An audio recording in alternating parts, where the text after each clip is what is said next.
Help me reach 1,000 subscribes. Support the video with a like and leave your thoughts in the comments. I read every comments. Thanks. I had the ring in my pocket for most of that afternoon, heavier than it should have been, like it knew something I didn't. I kept touching it through the fabric of my jacket. A quiet habit I didn't realize I'd formed, just to remind myself it was real, that this was really happening. I'd planned everything carefully. The restaurant by the river. The corner table she liked because it was far enough from the noise. The timing, right before sunset, when Elizabeth always said the light made everything feel softer. I told myself that after tonight, life would finally settle into something certain. I wasn't naive. I didn't expect fireworks every day or some movie version of love. But I believed in momentum, in choosing each other again and again. Elizabeth and I had been together for 3 years. Long enough to know each other's rhythms. Or so I thought. She was brilliant, sharp-tongued in a way that made people laugh, confident in rooms that made me uncomfortable. I admired that about her. I was steadier, less exciting maybe, but reliable. She used to say that was what she loved about me, that I felt like home. If this story already feels familiar, tap like so it can reach other people who've been exactly here, standing on the edge of decision they thought was simple.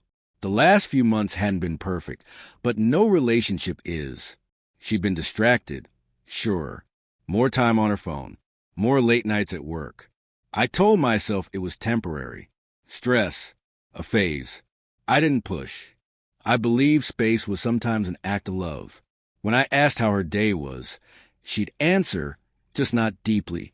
When I reached for her hand, she'd let me, not enthusiastically, but she didn't pull away.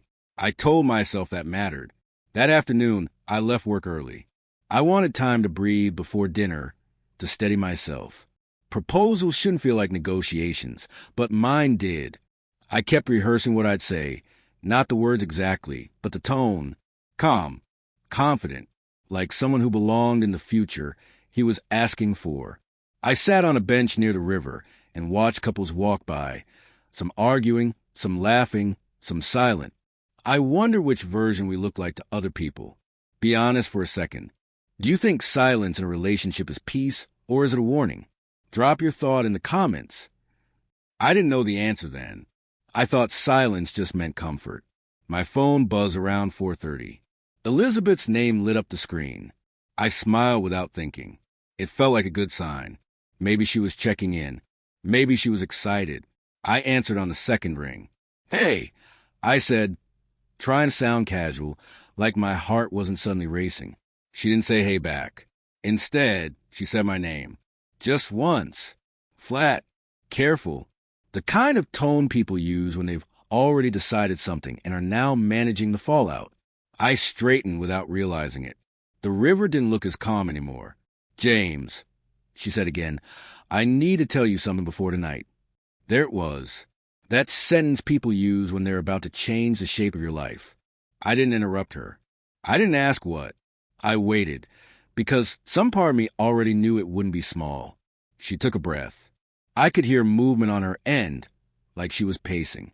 "I got a call earlier," she said, "from someone I didn't expect." My fingers closed around the edge of the bench. I said nothing. She continued, explaining without explaining, circling something she hadn't named yet, a past she hadn't mentioned, a conversation that reopened something unresolved. She said words like confused and complicated. She said she hadn't done anything wrong. Not yet. That part stuck with me. At this point, type the word pause in the comments if you've ever felt your entire future slowed down in one moment. She finally said, "I don't know if tonight should happen the way we planned." Now don't propose. Now don't come. Just not the way we planned. I looked down at the river, at the water moving forward without hesitation, and felt suddenly very still. I realized I hadn't told her about the ring. She didn't know what tonight meant to me. Or maybe she did, and that was why she was calling. I said I understood, even though I didn't. I said we'd talk later. When the call ended, the silence felt louder than any argument. I stayed on that bench longer than I meant to. The ring pressed into my palm now, not comforting anymore, just undeniable. if this moment stirred something heavy. Consider sharing this story with someone who understands how fragile certainty can be. Some decisions don't break loudly. They crack quietly, right in your pocket. I didn't go home right away. I walked. No direction, just forward, like if I stopped moving my thoughts would catch up. The city felt louder than usual, every sound sharper. Her words replayed in fragments. A call. Someone unexpected. Confusion. Not the way we planned. None of it was an accusation, but none of it was reassurance either. It was a door left open just wide enough for doubt to walk through. I checked the time. We were supposed to meet in 2 hours. I thought about texting her, asking the question she hadn't answered. Who called you? I didn't. I already knew that if I asked, I wouldn't like how carefully she chose her words. I'd learned her pauses, her strategic honesty. She never lied outright.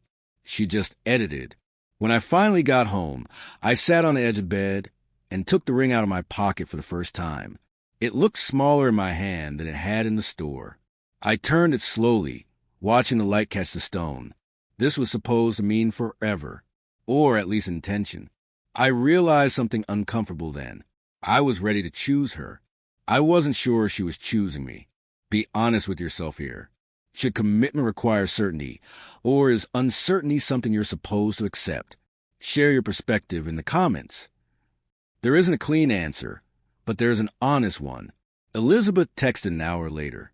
She said she still wanted to see me, said we should talk in person. I agreed. I didn't cancel. Part of me still hoped I was misreading everything. Hope has a way of surviving, even when it shouldn't. I changed my jacket, slid the ring back into my pocket, and left. At the restaurant, she arrived 10 minutes late. She hugged me, but it felt practiced, like muscle memory. We sat, ordered, talked around the thing we were both avoiding. Work, traffic, a funny story she'd normally tell with more energy. I watched her closely, the way she checked her phone face down, the way she didn't meet my eyes for too long. Eventually, I asked her, not about the ring, about the call.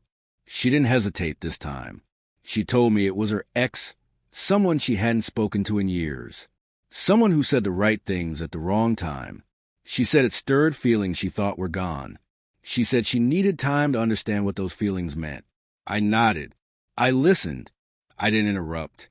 When she finished, she looked at me like she was waiting for reassurance, for patience, for me to say we'd work through it. Instead, I asked her one question. If you hadn't called today, would you have said yes to whatever I was about to ask you tonight? She froze. Not long, just long enough.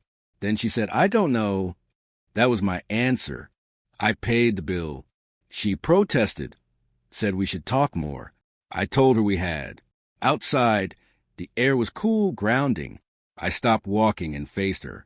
I didn't raise my voice. I didn't accuse her of anything. I just told her that I couldn't build a future on hesitation. That love didn't have to be perfect, but it had to be certain. I told her I hoped she found clarity, even if it wasn't with me. She didn't cry. Neither did I. We hugged once, awkward and final. Then we went separate ways. If this ending surprised you, type the word clarity in the comments. Sometimes the bravest moments aren't loud. They're quiet decisions made before resentment sets in. On the walk home, I took the ring out again. This time, it didn't feel heavy. It felt finished. I dropped it into a donation box outside a small charity shop I passed every day and never noticed before. It felt symbolic, even if no one else would ever know. That night, I slept better than I expected. There was loss, yes, but also relief. I hadn't proposed to someone who wasn't ready. I hadn't ignored the warning signs, just to keep a plan intact. I chose self-respect over momentum. If this story made you think of someone who stayed too long or almost didn't leave, share it with them thoughtfully.